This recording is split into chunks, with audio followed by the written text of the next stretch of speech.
औज़ु बिल्लाहि मिनश शैतानिर रजीम बिस्मिल्लाहिर रहमानिर रहीम। शुरू अल्लाह के नाम से जो बड़ा मेहरबान नहायत रहम वाला है। करोड़ों दुरूद व सलाम आप सल्लल्लाहु अलैहि वसल्लम पर, आपकी आल पर। कैसे गाइस, उम्मीद करती हूँ ठीक होंगे। आज मैं बनाने जा रही हूँ कराची का मशहूर लच्छा पराठा।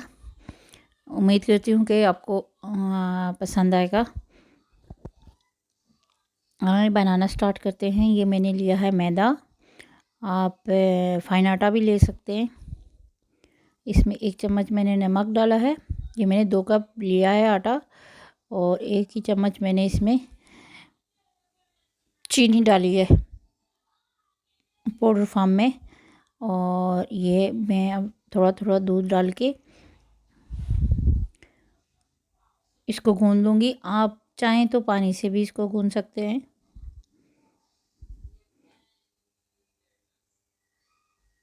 ये घी ऐड करना मैं भूल गई थी। ये मैंने घी ऐड किया है, तकरीबन 2 टेबलस्पून मेल्ट किया हुआ घी।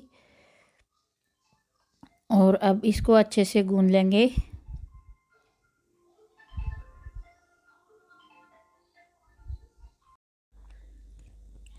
अच्छे से आटा गूंद लेंगे, और ये गूंद के मैंने रख लिया। इसको 10 मिनट के लिए रेस्ट देंगे।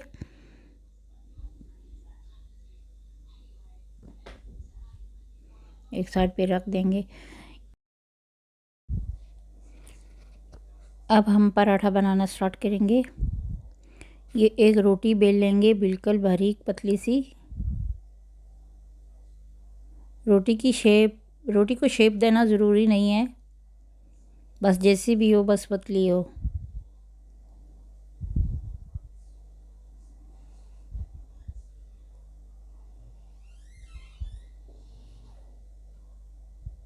इसके ऊपर मेल्ट किया हुआ घी लगा देंगे। अंदर अपने घी लगाना है, तेल नहीं लगाना। और थोड़ा सा मैदा इस पे डस्ट कर देंगे। अगर आपको मेरी रेसिपी पसंद आए, मेरे चैनल को सब्सक्राइब कीजिएगा, वीडियो को लाइक कीजिएगा, शेयर कीजिएगा। अगर आपने मेरे चैनल को सब्सक्राइब नहीं किया हुआ तो प्लीज़ मेरे चैनल को सब्सक्राइब कीजिएगा। अगर आपने मेरे चैनल को सब्सक्राइब किया हुआ है तो आपका बेहद शुक्रिया। इस तरह से रोटी उठाएंगे और इस तरह से फ़ोल्ड करना शुरू कर देंगे। ये सारी रोटी को फ़ोल्ड कर दी है।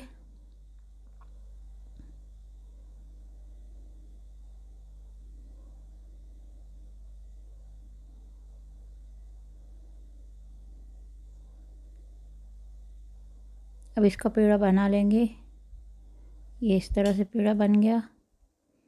अब इन पेड़ों को भी तकरीबन 10 से 15 मिनट रेस्ट पे रखेंगे।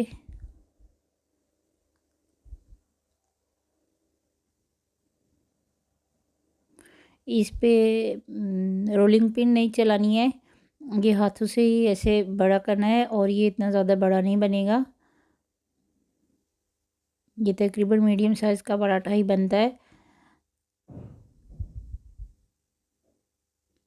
इसमें ज़्यादा ऑयल या ज़्यादा पराठा बनाने में ज़्यादा ऑयल या ज़्यादा मैदा, मतलब खुश्क आटे का इस्तेमाल नहीं करना है। इंशाल्लाह आपके भी पराठे बहुत परफेक्ट बनेंगे।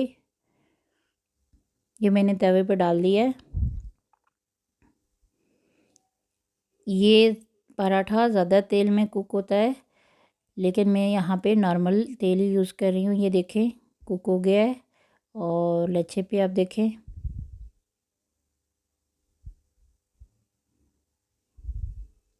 बहुत क्रिस्पी बना है। उम्मीद करती हूँ कि आपको पसंद आया होगा। बहुत आसान रेसिपी है, आप लोग रमज़ान में सहरी में लाजमी बनाएं, और नाश्ते में भी बना सकते हैं। उम्मीद करती हूँ कि मेरी रेसिपी आपको पसंद आई होगी। और अपना बहुत सारा ख्याल रखिएगा। यहाँ रहे, खुश रहें, आबाद रहें। अल्लाह।